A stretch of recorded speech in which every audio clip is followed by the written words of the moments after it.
Hi guys, it's Mr. Slusser here, picking up with Chapter 6 of Super Fudge, Farley Drexel meets Ratface. In August, Turtle needed his yearly checkup and shots. Mom and Dad asked around and decided on the Ark, an animal hospital near the highway. To get there, we drove through town, on a bridge over the lake where Alex and I dug worms, up a long hill, and all the way out to the traffic circle. It seemed to me they could have found some place closer. Turtle always shakes when he gets to the vets. I don't know how he knows he's going to get his shots, but he does. I tried talking to him softly, telling him it would only hurt for a second, but he whined and cowered in the corner anyway. On the way back, we stopped off at Sandy's Bakery near the traffic circle. They make the best brownies I've ever tasted, and without nuts. Mom is allergic to tree nuts, but not peanuts. Lucky for her, she can still eat peanut butter. Without peanut butter, I might starve. The week before school started, I had a lot of trouble falling asleep. It was too quiet in Princeton. I missed the sounds of the city. I tried not to think of my Kreskin's crystal sitting in its box on the shelf in my closet. I tried counting sheep and reciting the alphabet backwards instead. But when that didn't work, I just couldn't help myself. I jumped out of bed and got it. As I held it up, I imagined Kreskin himself standing at the foot of the bed chanting, "Sleep, sleep." I woke up the next morning with my Kreskin's crystal under me. I had a pain in my butt from sleeping on top of it, and I felt really guilty about having used it at all. I cheated on Jimmy Fargo. We'd made a deal and I'd broken it. Some friend I was. I wanted to tell him that it was okay with me if he decided to use our rock. But Jimmy was in Vermont with his mother, and they had no phone up there. And I wasn't the only one who was having trouble sleeping. "I can't sleep anymore," Fudge said at breakfast. "Why not?" Dad asked. "I'm afraid." "Of what?" Dad said. "Monsters." "There are no monsters," Dad told him. "How do you know?" "Because I do," Dad said, spreading strawberry jam on his toast. "Did you learn it in college?" Fudge asked, making mush out of his cereal. "No." "Then where did you learn it?" Fudge asked. Dad sipped his coffee. Then he said, I learned it in high school." "Come on, Dad," I said, laughing. Dad gave me a look that let me know I should keep quiet. I wondered if he and Mom had told me ridiculous things like that when I was a little kid, and if I believed them. "I'm still afraid," Fudge said. "I want to sleep in Peter's room." "No way," I said. "There is no way I'm going to have him in my room. He talks in his sleep." "Then I'll sleep with Mommy," Fudge announced. My mother, who had been reading the morning paper, looked up. "What?" she asked. "From now on I'm sleeping with you," Fudge said. "You have your own room, Fudgy," Mom told him, "with your own big boy bed." "I don't want my own room," he shouted. "I want to share. Sharing is better. You always say so." Mom sighed. "That's different," she said. "Sharing is for toys and cookies and maybe if Turtle sleeps with Fudge," Dad began. But I didn't wait for him to finish. "Hey, wait a minute. Turtle is my dog, remember?" "But you're willing to share him, aren't you, Peter?" Dad asked. "Not at night. He sleeps with me." Fudge started to cry. "Nobody cares about Fudgy. Nobody cares if the monsters eat him up." "Nobody's going to eat you up," Mom said. "How do you know?" Fudge asked. "Because I do. That's how," Mom said. "Did you learn it in high school?" Excuse me?" I said, getting up from the table. But this is where I came in. Fudge solved his problem by himself. Every night after the rest of the family had gone to sleep, Fudge dragged his Snoopy sleeping bag down the hall and parked himself in front of Mom and Dad's bedroom, where he slept. And Mom and Dad didn't do a thing about it. He'd just get up in the morning and just get up in the morning and step right over him. They told each other it was just another phase, that he'd get over it. If Fudge wasn't going through one phase, he was going through another. I couldn't help thinking that one of these days Tootsie would be going through phases too. The way it looks now, there might be no end. On the day before school started, Alex and I rode our bikes to the shopping center to buy our school supplies. That reminded me of Jimmy Fargo and how we always used to go shopping for school supplies together. I felt really lonely thinking about Jimmy and scared about what school would be like here. Maybe all the kids would hate me. Maybe I'd hate them. Maybe we hate each other. Maybe I get a dumb teacher. Dumb teachers are the worst. I should know. I had one in 3rd grade. Yikes. That night, I didn't even try to get to sleep without my Kruskin crystal. Even so, I woke up about 1,000,000 times during the night. The next morning, I asked Mom how she expected me to walk Fudge to school and still ride my bike with Alex. Because Alex told me that all the kids in Princeton ride bikes to school. Maybe you could ride slowly and Fudge could walk beside you, she said. Come on, Mom. Well, maybe you could walk with him until he knows the way by himself. That might take all year, I said. Besides, I want to go to school with Alex. Look, Peter, how about if you just walk him the first week, and then we'll see what happens. I don't think you understand, Mom. 6th graders don't walk kindergartner babies to school at all. And I don't think you understand how disappointed Fudgy's going to be, Mom said, slamming the refrigerator door. But if that's the way you feel about it, I'll take him myself. Good idea, I told her. But Fudge, who'd been listening behind the kitchen door, shouted, No, I want to go to school with Peter. You promised. He told Mom, You promised. Mom looked at me as if to say, You see? Oh, all right, I said. I'll ride and you can follow me. I'll ride too. You don't have a bike. I have a toddle bike. You can't ride a toddle bike to school. Why not? Because you can't. Now hurry up. I don't want to be late on the first day. Alex was waiting for me outside. We headed for the school. Fudge tried hard to keep up with us, running alongside our bikes, panting all the way. We were going really slow, but still, he couldn't make it. I felt sorry for the kid. It wasn't his fault. He was just a kindergarten baby. So I scooped him up and sat him on the crossbar of my bicycle, even though my parents had warned me 1,000,000 times never to do that. I think they once knew someone who smashed his head open that way, but what they didn't know wouldn't hurt them. Besides, the school wasn't that far, and Fudge really liked riding on my bike. He waved to everyone on the street. I'm starting kindergarten today, he sang. Alex, who had no brothers or sisters, laughed. When we got to school, I took Fudge to Mrs. Hildebrand's kindergarten and handed her Fudge's registration card.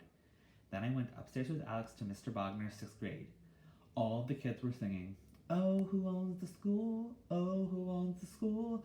Oh, who owns the school? The people say, Oh, we own the school. Oh, we own the school. 'Cause we are 6th graders today.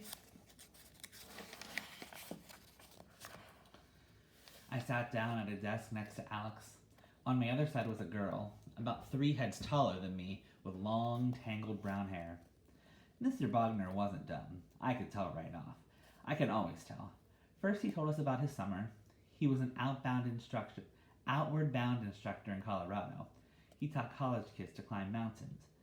Then we told him what we did over the summer. I would have liked mine to sound more exciting. I would have liked to tell the class, This summer, I sailed the Atlantic with just my dog Turtle and my friend Jimmy Fargo. Oh, sure, we had some rough times, but we made it across. Except that Alex was sitting right there, and he knew the truth. There were 3 new kids in our class. I was the only one from New York. Another boy, Harvey, was from Pennsylvania, and a girl, Martha, was from Minnesota. Mr. Bogner told us about some of the projects we'd be working on during the year, like building a Viking ship and studying our home state of New Jersey. I wanted to tell him that it wasn't my home state, and it never would be. But before I had a chance, Martha said, Excuse me, Mr. Bogner, but my home state is Minnesota, so will I be studying that while the rest of the class does New Jersey? No, Martha, Mr. Bogner said. As long as you're living here, you can consider New Jersey your home state. But, Mr. Bogner, Martha said. Why don't you see me about it after class, Mr. Bogner said, and he didn't sound angry or anything. Later I found out the girl who was sitting next to me, the tall one with the tangled hair, is named Joanne McFadden. I was going to ask her where she lived when a message came over the intercom. Good morning, Mr. Bogner. Would you send Peter Hatcher to Mr. Green's office, please? Right away, Mr. Bogner answered. Thank you. Mr. Green was the principal. What did he want with me? Joanne McFadden whispered. What'd you do? I don't know, I said, feeling my face turn red. Do you know where Mr. Green's office is? Mr. Bogner asked. I'll find it, I said. Don't look so worried, Peter, Mr. Bogner said. You can't be in that much trouble. It's only the first day of school." The whole class laughed, except Joanne McFadden. She just gave me a kind of shy smile. It probably has something to do with the registration, I thought, on the way to the office. I bet my mother didn't fill out the part of the registration card about who to call in case of emergency, if the parents can't be reached. She forgets that almost every year. Or maybe the principal likes to introduce himself personally to all the new students. But then why wouldn't he have asked for Harvey too, and Martha from Minnesota? Because he calls them to the office in alphabetical order? I told myself, not knowing either Harvey or Martha's last names. And if he started with the A's early this morning, he'd probably be up to the H's now. Yes, that made sense. I found Mr. Green's office. "I'm Peter Hatcher," I told his secretary. "Go right in," she said. "He's expecting you." "You wanted to meet me?" I said to Mr. Green. I mean, see me?" "Hello, Peter." Mr. Green looked something like my uncle, but my uncle was clean-shaven and Mr. Green had a mustache. Now that my father is growing a beard, I'm more aware of these things. "We're having a bit of problem with your brother," Mr. Green said. "Oh, so that was it. I should have known. We've tried to get your mother or father on the phone, but there's no answer, so we were hoping you'd be willing to help us." "What do you do this time?" I asked. "A number of things," Mr. Green said. "Come down to the kindergarten. I'll show you." We walked down the hall together. All the kindergarten babies were busy. Some were building with blocks, others were painting, and a group was playing house in the corner. It was just the way I remembered kindergarten, but I didn't see Fudge anywhere. "Oh, Mr. Green," said Mrs. Hildebrandt. Mrs. Hildebrandt said, limping over to us. "I'm so glad you're here. I can't do a thing without him. He still refuses to come down." I looked up. Fudge was perched on top of the cabinets that were on top of the cubbies. He was stretched out, lying across the top, just inches from the ceiling. "Hi, Peter," he called, waving. "What are you doing up there?" I said. "Resting. Come on down." "No, I don't like this school. I quit." "You can't quit," Mr. Green said. "Why not?" Fudge asked. "Because going to school is your job," Mr. Green said. "Otherwise, what will you be when you grow up?" "A bird," Fudge told him. Mr. Green laughed. "Creative, isn't he?" "I wouldn't necessarily call it that," Mrs. Hildebrandt said. "Why did he climb up there in the first place?" I asked. "Well," Mrs. Hildebrandt said, "that is a long story." "Because she's mean," Fudge called. M-E-A-N. "Now, Mr. Green," Mrs. Hildebrandt said, "you've known me for a long time, and I ask you, have I ever been mean to a child?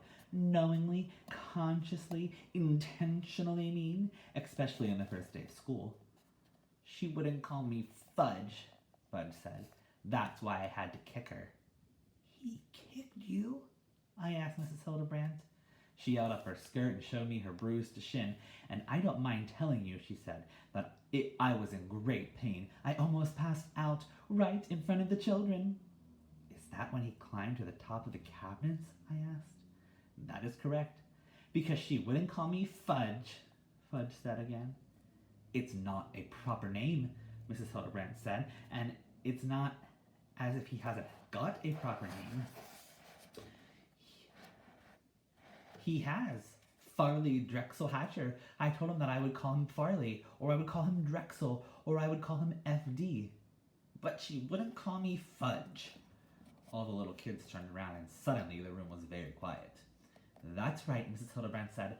"Fudge is a good name for candy. It is not a good name for a boy." "I told you, I'm a bird," Fudge shouted.